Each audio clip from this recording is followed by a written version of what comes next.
¿El alba o el ocaso de la iglesia? En los últimos 6 versículos del segundo capítulo del libro de los Hechos, tenemos una imagen clarísima de los primeros cristianos y de la vida que llevaban. Solo 6 versículos detallan una manera increíble de vivir, a la que llegaron dando solo el primer paso de la fe y una entrega total al Señor. No después de una vida de creyentes o muchos años de estudio de la palabra. En ese entonces solo había 12 apóstoles, que son los que fueron enviados por el Señor Jesús, y poco más de 100 hombres que habían quedado como discípulos luego de la ascensión de nuestro Señor. Además, se habían añadido recientemente unos 3,000 nuevos creyentes, y aún así, esa cantidad de gente vivía de una manera que muchísimos cristianos modernos solo podemos imaginar. Esa manera de vivir ahora parece ser un sueño idílico, una meta inalcanzable. Se ve como algo reservado para la eternidad o algo limitado a ese tiempo y no algo que se pueda lograr en esta vida. La descripción en el libro de los Hechos nos relata el inicio de la iglesia, los primeros pasos, el ABC del cristianismo.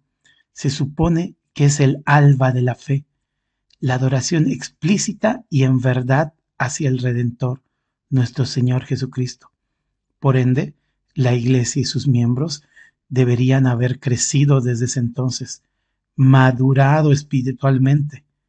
La vida diaria de los miembros de la iglesia debería como mínimo asemejarse a esa primera época e incluso superarla.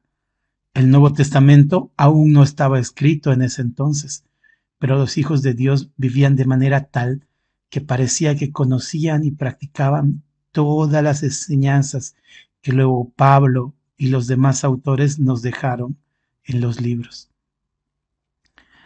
A veces me pregunto si esos momentos de la iglesia primitiva fueron el amanecer de la iglesia con pocos destellos de Jesús en Jerusalén, para luego avanzar la luz, aumentando hacia un día completo, con Jesús por toda la tierra, o por el contrario, es un atardecer donde la potente e inmensa luz de nuestro Señor Jesús pasaba a los discípulos y poco a poco ha ido apagándose, lentamente dispersada por el resto del mundo. Hechos 2, 42 al 47. Y perseveraban en la doctrina de los apóstoles, en la comunión unos con otros, en el partimiento del pan y en las oraciones. Y sobrevino temor a toda persona, y muchas maravillas y señales eran hechas por los apóstoles.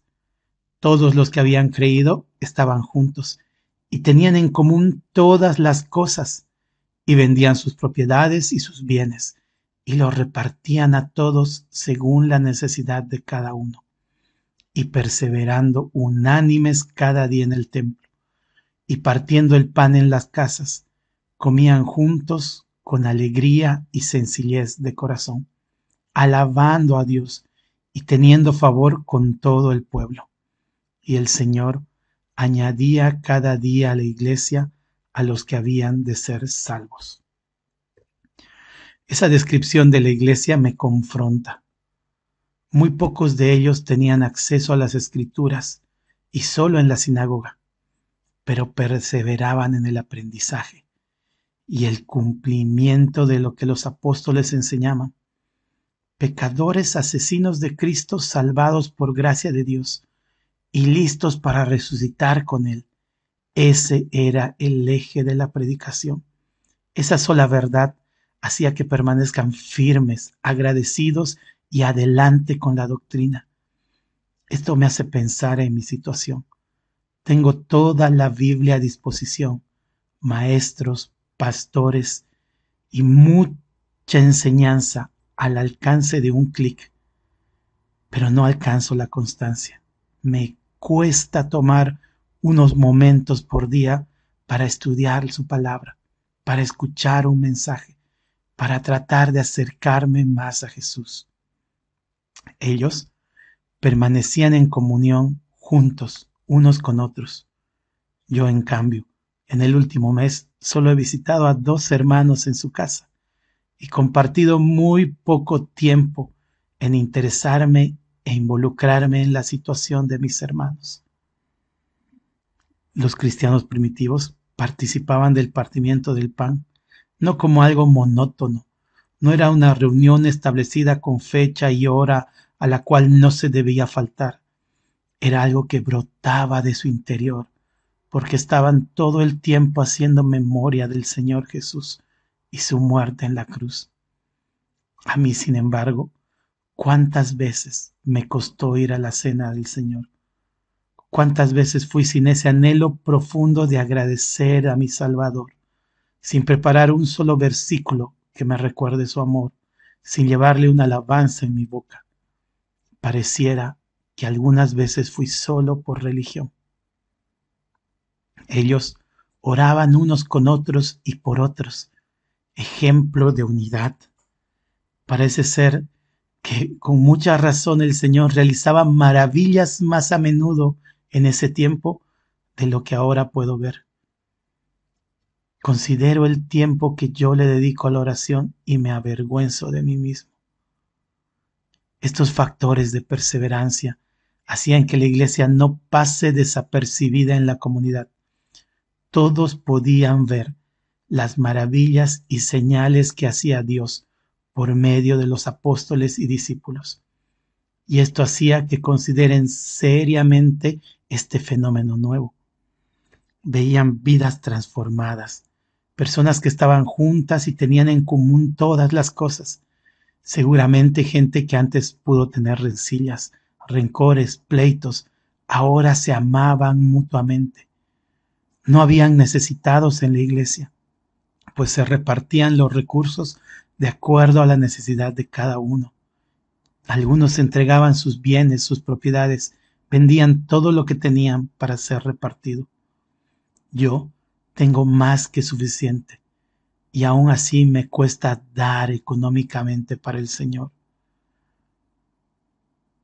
Puede que el diezmo, o pienso que el diezmo, era para el Antiguo Testamento, y que esta muestra desinteresada que tenían los primeros cristianos de vender todo por amor era solo para la iglesia primitiva o solo para Jerusalén, porque había algunos peregrinos que no tenían dónde morar. Pero el Señor sabe si en mi corazón hay codicia y falta de fe. En el versículo 46, nuevamente esta palabra tan complicada, perseveraban. Es muy fácil actuar por emoción un par de veces, amar a quien nos ama, dar a quien amamos. Es natural también reaccionar o ser conmovidos alguna vez por alguna situación difícil de dolor o necesidad, pero perseverar, eso es otra cosa. Eso es decisión. Es un acto consciente, disciplinado y esforzado para amar a Dios por sobre todas las cosas y a los demás como a uno mismo. La evidencia de eso se describe en los versículos 46 y 47. Y perseverando unánimes cada día en el templo, y partiendo el pan en las casas, comían juntos con alegría y sencillez de corazón, alabando a Dios y teniendo favor con todo el pueblo.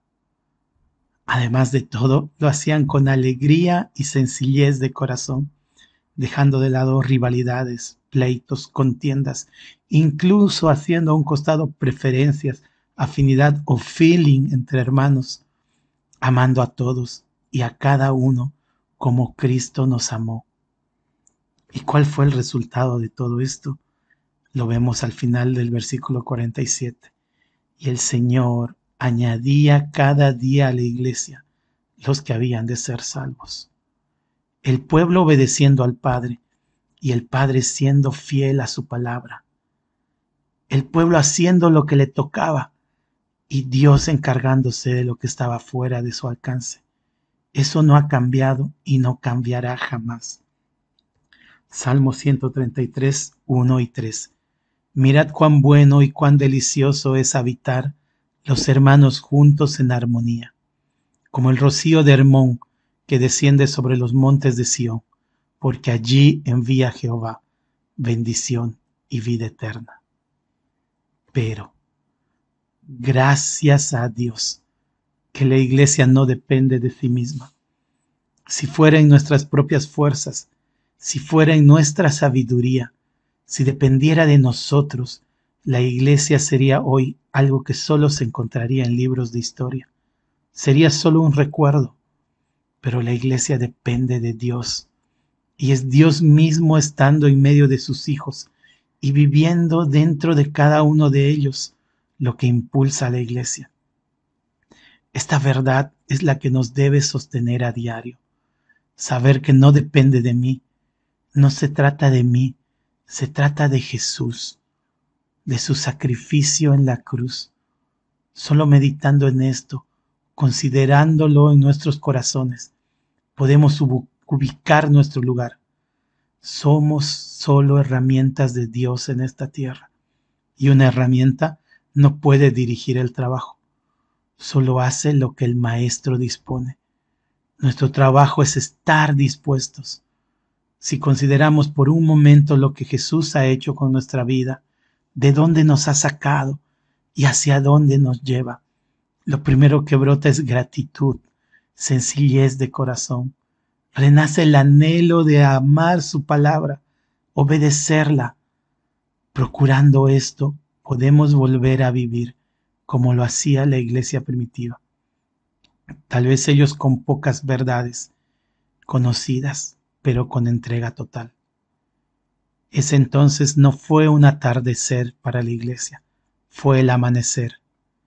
Pecadores arrepentidos y perdonando, brillando con la luz de Cristo, ya no más siendo inútiles, sino herramientas valiosas en las manos del Señor, guiados por el Espíritu Santo hacia el encuentro de nuestro Dios.